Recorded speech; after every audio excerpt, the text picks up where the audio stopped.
Morant with a running start. Oh, it dunks! Oh, my goodness! Tie game in overtime.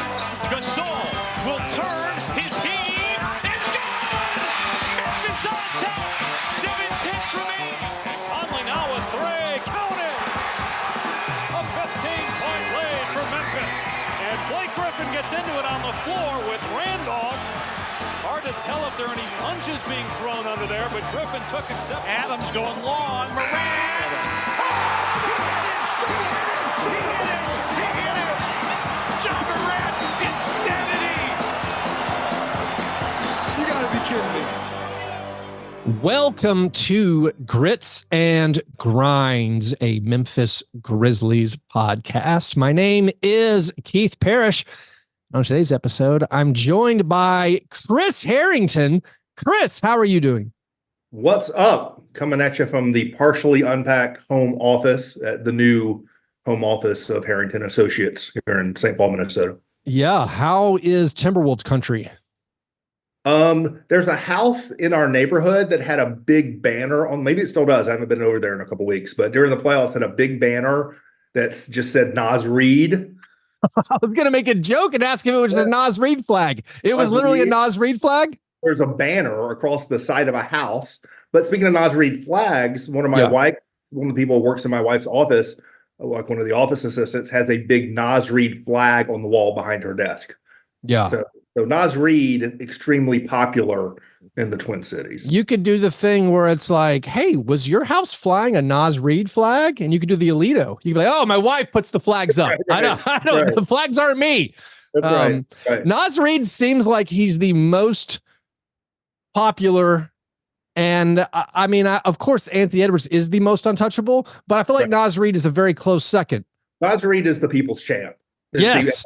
Like maybe Kyle Anderson was that a couple years ago and whatever, but Nas Reed is the people's champ here. It'll be more my son than my wife. My wife doesn't care enough about any of it. Yeah. My son very quickly developed dual allegiances. Oh, yeah. The Wolves beat the Nuggets. Yeah. I mean, what are you going to do? Like, especially with the last 12 months of being a Grizzlies fan. Right. That's right. And then you experience and see joy. It's hard not to be tempted, especially with the youth of the world. Anthony Edwards, man, hard guy not to root for. Yeah. I think it's just funny. I think 12 months ago, I was being like, we could offer the full MLE for Nas Reed.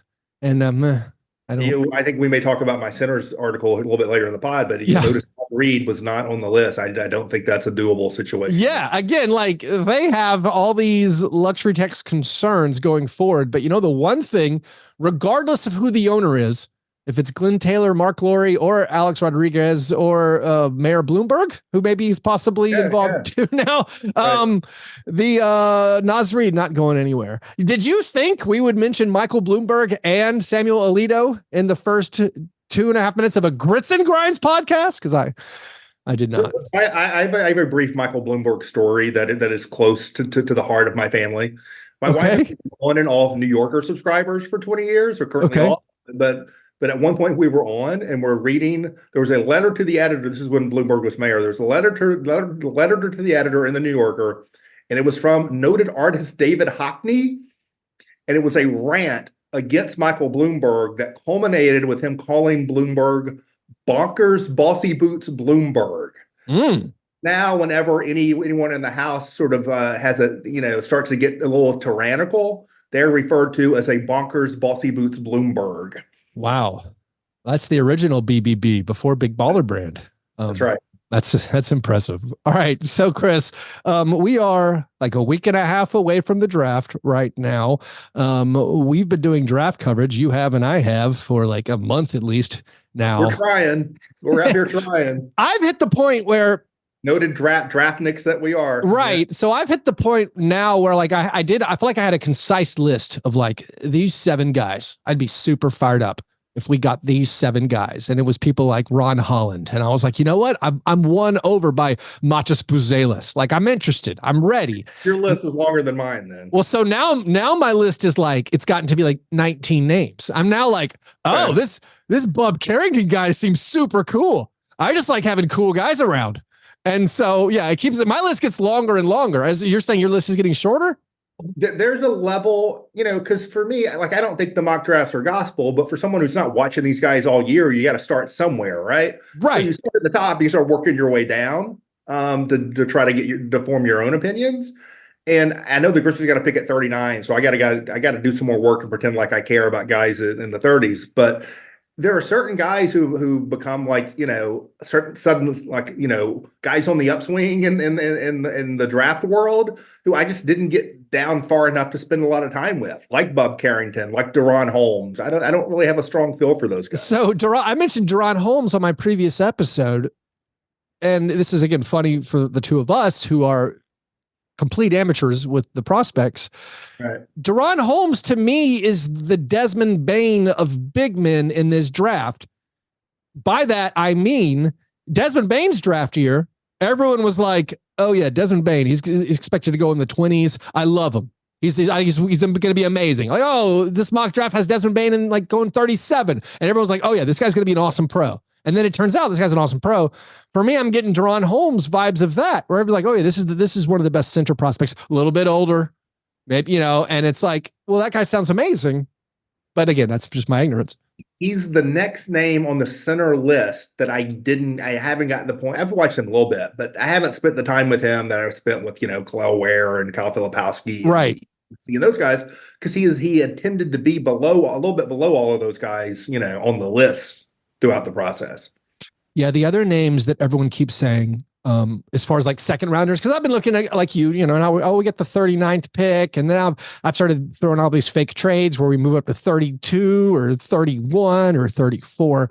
But still, every mock draft I see of like the constant names that people keep mentioning, and this is not just Grizzlies specific, but people are like Dylan Jones, like, oh, that guy's gonna be great.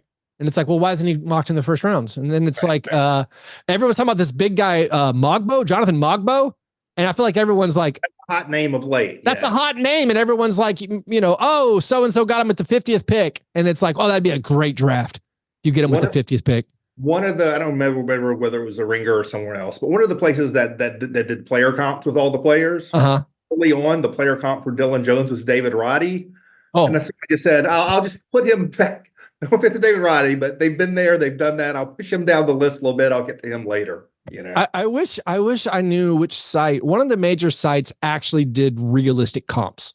And I can't realistic comps. Yeah. It'll be worst case scenario. It'll be a guy who played 15 years in the NBA. Did you see the Kevin O'Connor one? I can't even remember the player. Was it Buzelis?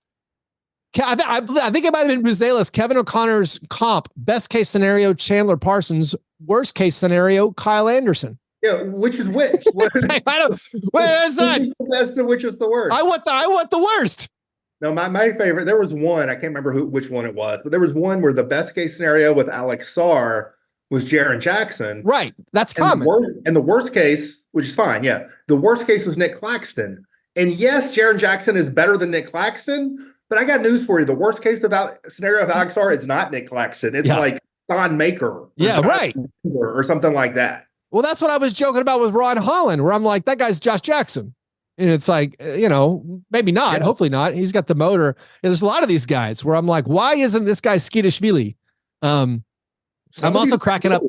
Some of these dudes are going to be Thon Maker and Nicholas Skidishvili. Dude, Risachet, he has the same size hands as me.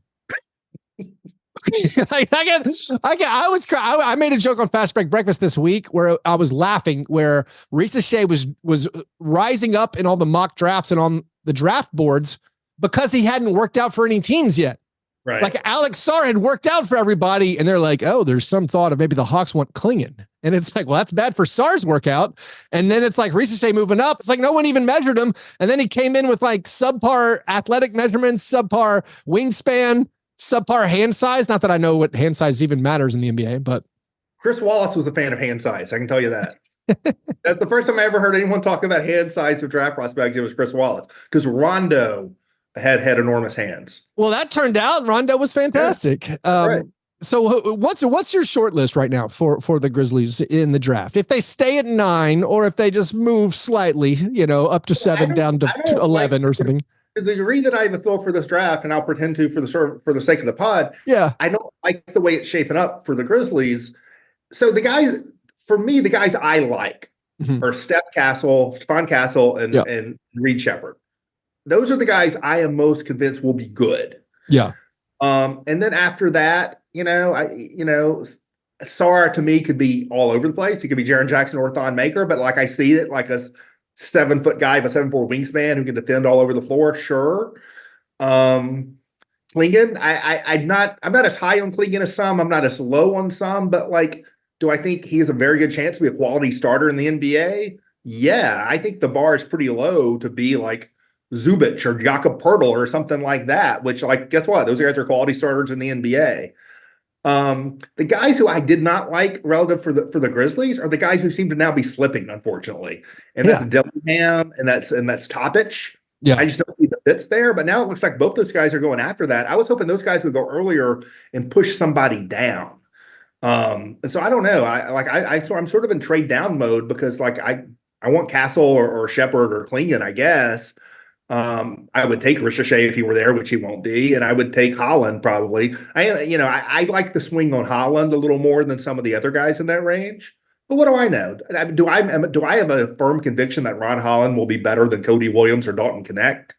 I can't. From what I've seen, I like the swing on Holland most of those guys. My current like swing back towards wanting Ron Holland is just imagining just the athleticism and the defensive drive. And I think about the players the Grizzlies have been using the last few years, where they were theoretically shooters, but they could not make shots. And I think about like, imagine if every Zaire Williams minute went to Ron Holland. Like Jamorant needs lob threats. We need athleticism in my mind and size, and like just getting another guy who can run and finish like that seems amazing to me. It seems pretty easy to imagine, and you want better than this, but it seems pretty easy to imagine Ron Holland as a healthier, more aggressive Zaire Williams, like a stronger, more aggressive, better defensively, healthier Zaire Williams. You still may not get shooting out of it, right? Yep. If you get a guy who is 6'8", who can defend multiple positions and who gets after it and runs the floor and catches Jaws lobs and scores in transition. Yeah, I mean, the Grizzlies, everyone knows the Grizzlies need more shooting and everyone knows the Grizzlies need a center. These things are both true, but I think the Grizzlies could use just more size and athleticism generally. And so Holland is a 6'8", like big time athlete on the wing is very appealing to me. Apparently, if he has both the ability and the demeanor to be a plus defender, which he seems to have, I value that a lot. Yeah, I think the one thing that I do maybe want out of this draft or just this offseason, it's just beyond shooting, it's size. And of course that's in the big man situation, but it's also for me, it's the wings. And that's why I haven't even put in the effort to learn about like Dillingham as much. And I haven't even focused that much. Yeah, I mean, I agree. I think Reed Shepherd's going to be gone. I don't know about Steph Castle, but it's like, or he's going to be gone when the Grizzlies pick, I'm guessing. But like, once you're in the small guard business with Jamorant, it becomes so much harder to think about. I see that. And Dillingham, for me, I just crossed off the list. I'm like, even if he's good, this doesn't work for the Grizzlies. I just think Shepherd is such a good shooter and is such a solid basketball player that at some point in this draft, if I'm convinced a guy is going to be good, I just got to take a guy to be good. And so I like Shepherd, even though I know that's not an ideal fit either. But Dillingham is just a bridge too far in terms of size. Yeah. Let's talk more about things we know more about. I think, which is players in the NBA. Current NBA players? Current NBA players. We have a much better grasp on. Over at the Daily Memphian, you wrote an article where you laid out your list of centers. I keep having to enunciate centers, so I don't say sinners. Right. I was saying sinners so much. I'm like, you know what? I got to hit that T a little better. You got enough of those already in Memphis. Yeah, yeah, I know. Centers who could be fits for the Grizzlies, and you sort of ranked it based on the ranking was based on. It's a little amorphous. I'm calling them best targets. Okay, and to me, that's a little loosey goosey, and that takes into account sort of two things generally. One, how much would this player impact the Memphis Grizzlies as a basketball player, and two, the method of acquisition, the likelihood and method of acquisition. So you factor in opportunity cost, right? Yes. You have to trade your ninth pick to get a player, or player A, but you can just sign player B with the taxpayer mid-level. Yeah. That opportunity cost is part of the equation, right? So it's not just a ranking of best players. So that's something I specifically said earlier on an episode. I haven't done this work yet as far as ranking my preferences, because it's funny when I'm like, oh, I would be very excited if we traded for Jared Allen. And I also would be very excited if we signed Kevon Looney for $4 or $5 million a year.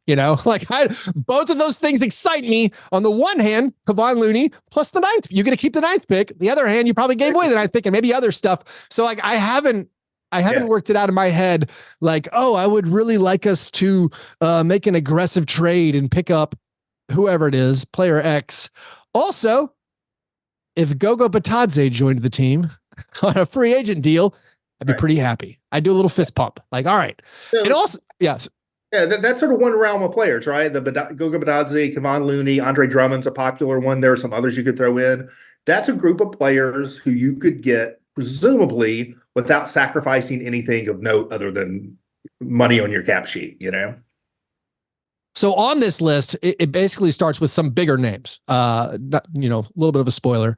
I don't know how realistic a lot of those names are. Like, how far do you have to go down to where you get to a player where you're like, yeah, I could definitely see that happen.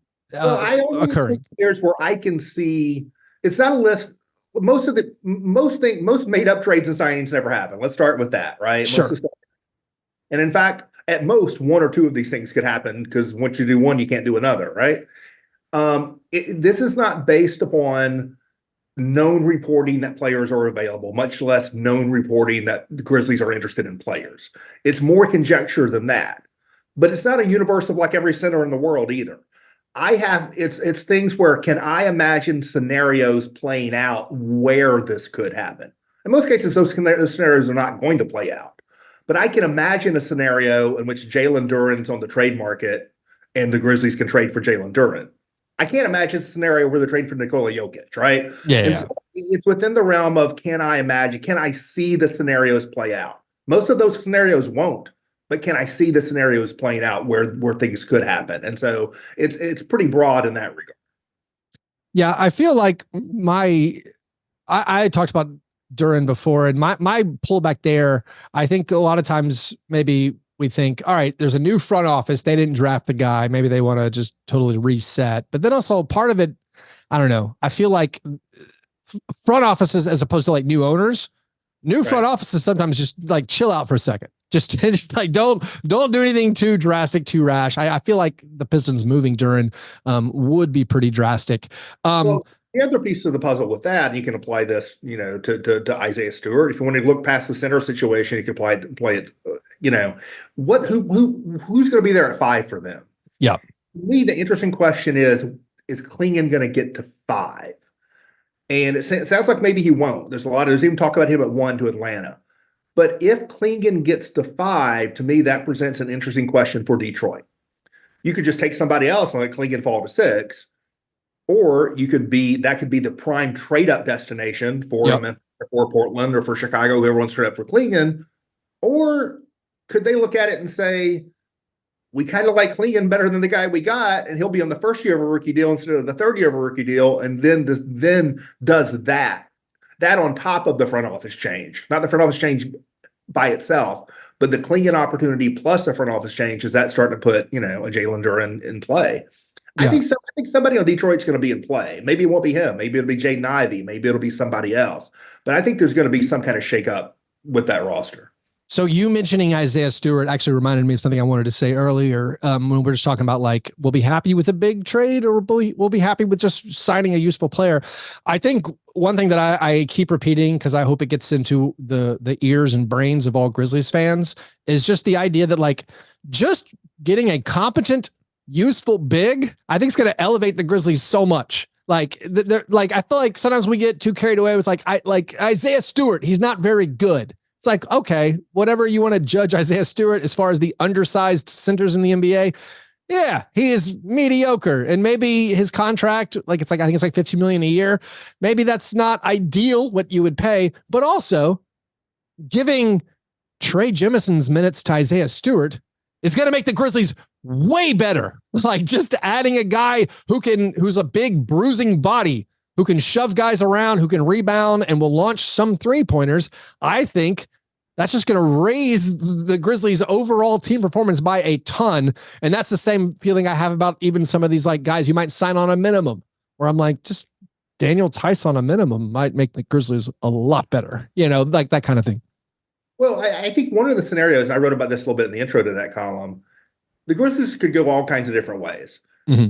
I think because we know they are going to add a center or someone who can play center to the roster, because that is the one thing we know will happen.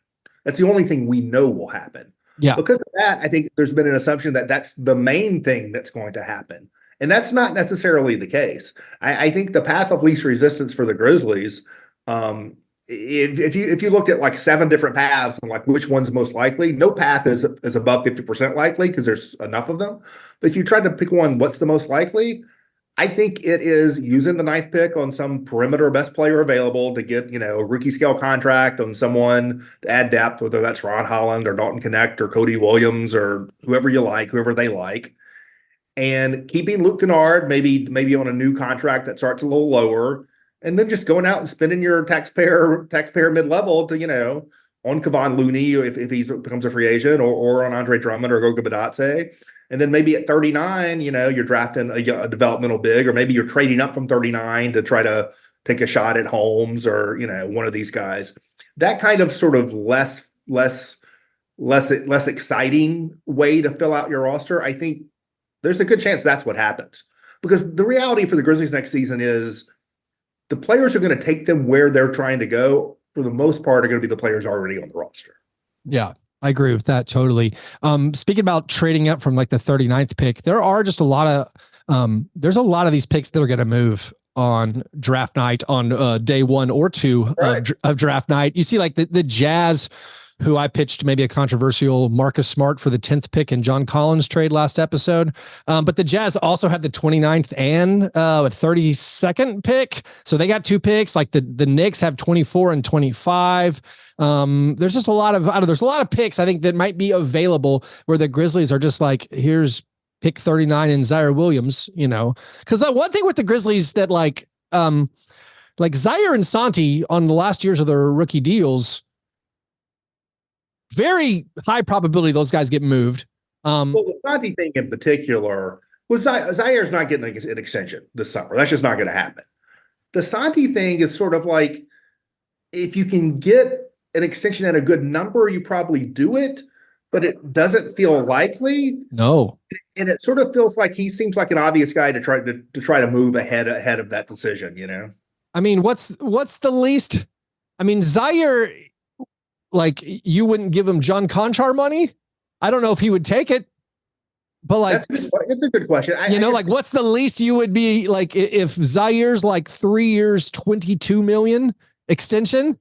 Well, the problem with that kind of stuff is that in a vacuum, that sounds like a good bet, right? Yep. Just, the cap's rising and we lock this guy in. Well, that's the way they thought about the Conchar deal when they did it. Yeah. And the Conchar deal, it's not necessarily in a vacuum a bad deal because he's a playable guy, but they're right now headed over the first apron of the tax. And so a $5 million contract on a guy who can be your 10th, 11th man sounds good in theory, but in reality, it's like, oh no, like that's money that, I just think every extra dollar means so much more at this point. And I don't think you can afford to have guys out of your rotation. You're paying, much above minimum if you can help it. Yeah. And that I think is important to keep in mind when you think of, if you're a fan of Santi Aldama, and I like Santi Aldama a lot. But like I've cooled on his ability to help in the playoffs, and last year I thought was very disappointing. And then when you look at salary tax concerns going forward, which is what everyone keeps repeating, when I pitch a trade, when I'm like, I would take an undervalued DeAndre Hunter from the Hawks, and he makes a lot of money, and we're going to be skating up against the first apron for a couple of years now.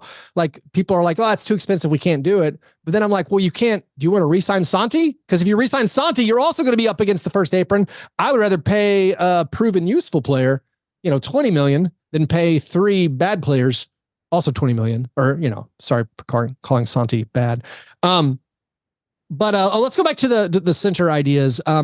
So a couple of them, I'm not going to spoil your whole article, but like a couple of them, like names I've mentioned before, I've accepted the fate that I feel like Wendell Carter Jr. is probably going to sign an extension with the Magic. I don't feel like he's probably super available. And the only scenario with him, and this has been the scenario I thought about going back to the trade deadline, looking forward to this summer, and it's an unlikely scenario. But the Magic's roster is way too tilted to the front court talent-wise. Yeah. Is there a guy at 9 who they're just really enamored with? Like, look at some of there was a time where Rob Dillingham was considered a potential first overall pick in this draft. Mm-hmm. There was a time when Nikola Topic was considered a potential first overall pick in this draft. Do they think Dalton Connect's going to be a 20-point scorer out of the gate? Is there a guy like that on the perimeter who their front office thinks has a chance to be a star on the perimeter? And if so, is that an opportunity to jump up and do that because they already have Palamancaro, they already have Franz Wagner, they already have Jonathan Isaac, who they were starting in the playoffs ahead of Wendell Carter. They've got Mo Wagner they can bring back. They're just so. I don't think it's a likely scenario, but that's the thing I could see. If there's someone at 9 they really like. So yeah, actually you showed me the error of my ways. You've now convinced me, actually. It became more likely. Like the idea of Dillingham on the Magic makes a ton of sense. Right. And yeah, so maybe that if it is, 9 for 18 and Wendell Carter, I don't know if you get, if that would be something. Because you're going to have to match some salary. And so if you're giving them Zaire Williams or whatever, maybe you don't get the 18.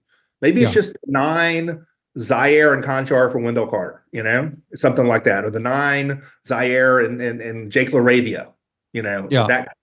I don't know if you get the 18. Yeah, I don't know. I don't think I would trade the 9th pick for Wendell Carter Jr., but that's just that's an interesting question because you don't know what you're going to get with the 9th pick. Carter, is good. You also know that he misses a lot of games. I feel like Carter, is average, not to be semantic, but like. Well, it depends. Average for a starter, good for a player. I mean, 150 players in the NBA, Yeah. But are you going to get at 9? Are you going to get an average player? You always think you're going to the better case scenarios of these guys. You might get nothing. You might get Zaire, who you got at 10, and what people thought was a better draft. Yeah. So of all the other names you listed in there, what maybe do you think remains the most likely? So I think the most likely is like a Drummond, Looney, Badadze kind of just thing. A signing. Yeah. Or moving around in the draft, right? Moving down for Khalil Ware. There's all this reporting out there, including like our own Drew Hill asking directly to Zach Edey, and Zach Edey saying, "No, the Grizzlies have always liked me." Yeah. I mean, there are people look at it and say, well, the Grizzlies wouldn't have interest in Zach Edey, except there's literally multiple reports that the Grizzlies have interest in Zach Edey.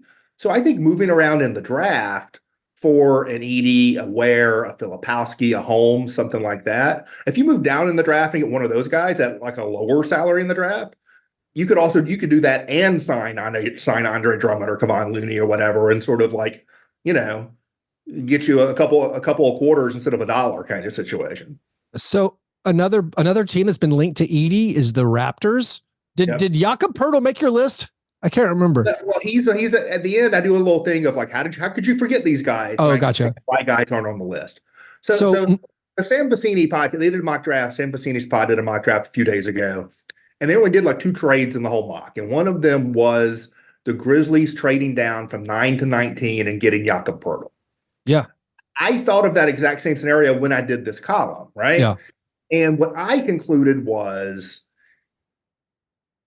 Jakob Poeltl is 3. He's got 3 more years at close to $20 million per. Yes. And I think that's too much money for the type, and level of player he is. There's a real question whether Grizzlies want to lock into a traditional center like that. I think it's one thing to lock into a borderline all-star like Jared Allen for 2 years.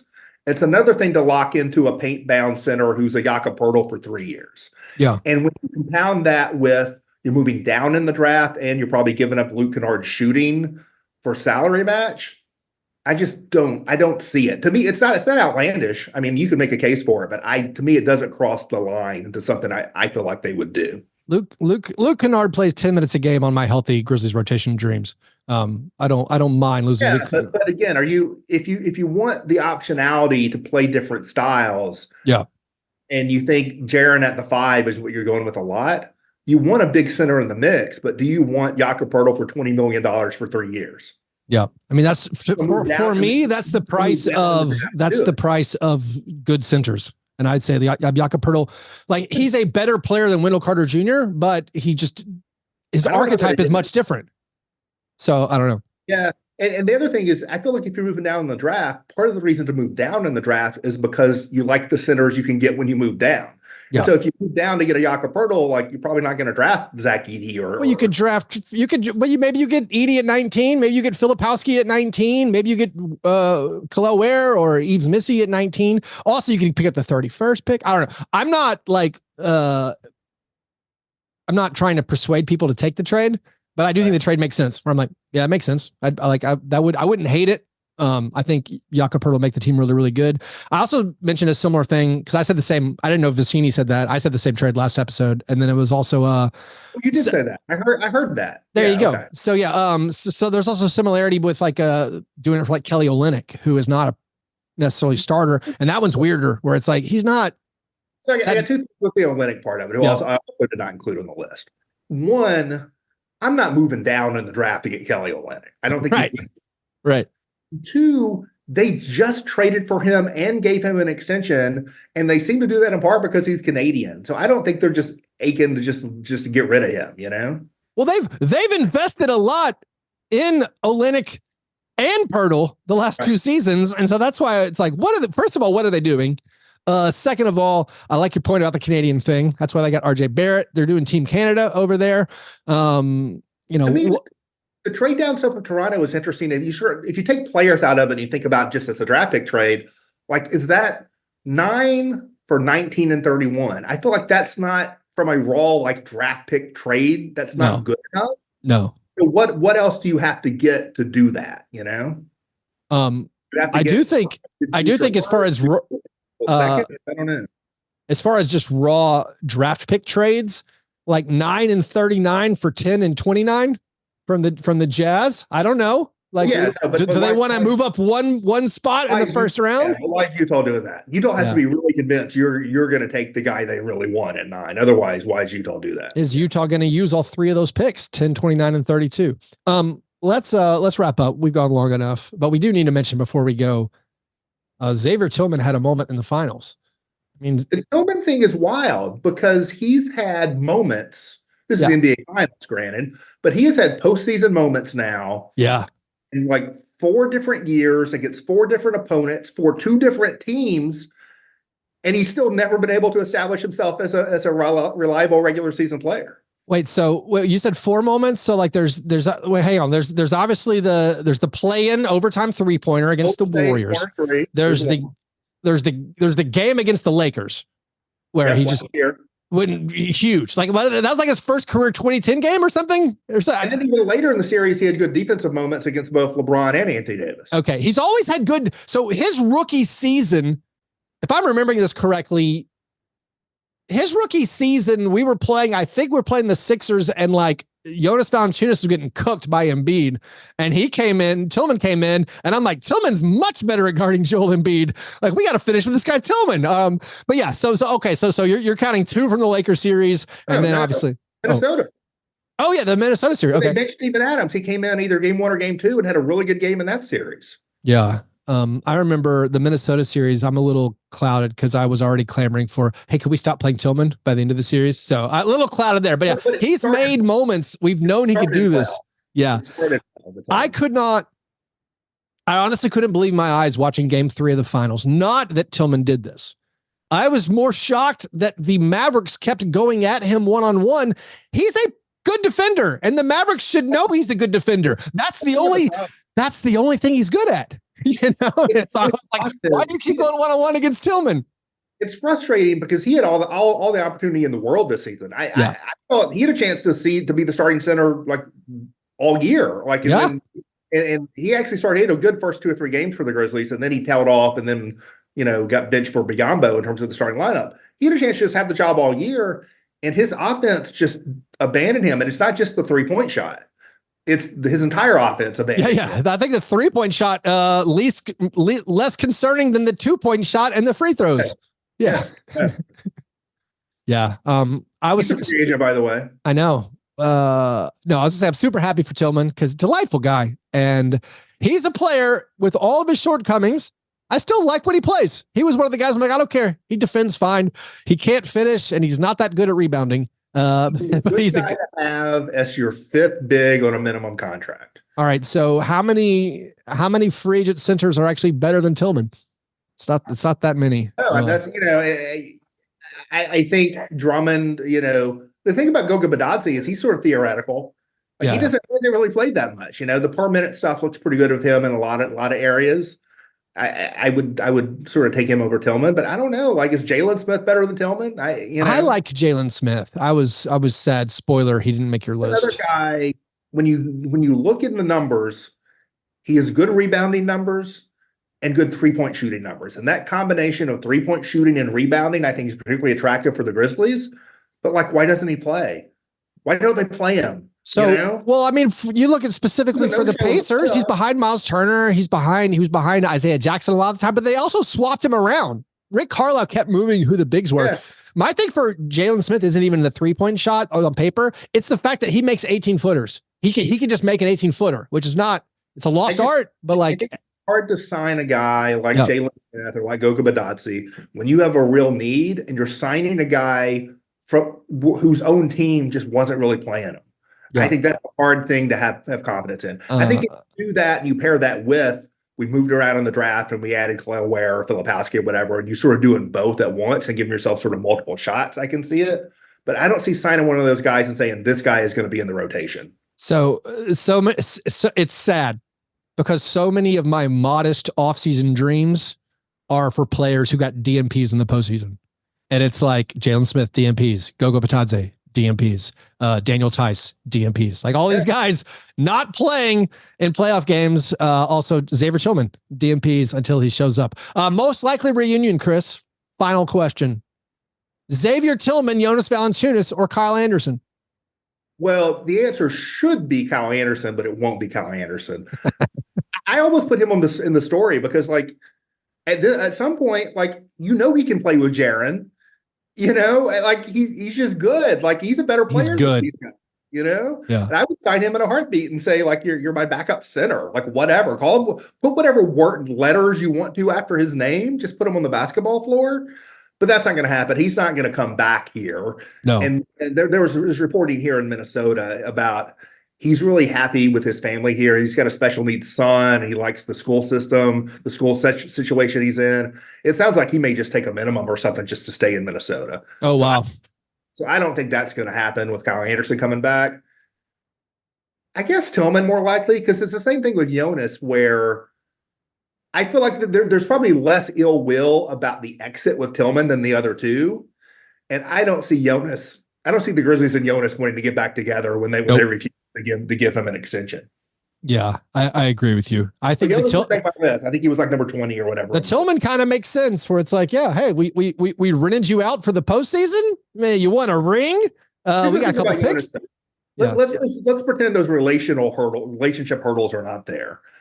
He is not quite the player he was. If you look at his finishing at the rim, it's really dropped off. He's not the monster at the rim he was before. But he's become a little bit better shooter than he was before. And has it reached the stage with him where could you actually get him for a taxpayer mid-level? Probably not. But what if you could, right? And has it reached the stage with him where he would be more accepting of, I'm a 17-minute a guy. I'm in the rotation. I'm not the guy. Yeah. It wouldn't be the worst thing. There's worse stuff out there to do than that, but I don't see it happening. Yeah. I feel like he's either going back to the Pelicans or there was some talk about the Kings. Gotta get that Lithuania hookup as like Sabonis's backup. That kind of makes sense. Well, anyways, Chris, thanks for hanging out as always. All you guys out there, check out Chris's coverage over at the Daily Memphian. Listen to the Daily Memphian's Grizzlies podcast. And Chris, I'll talk to you soon. All right. Thanks, Keith.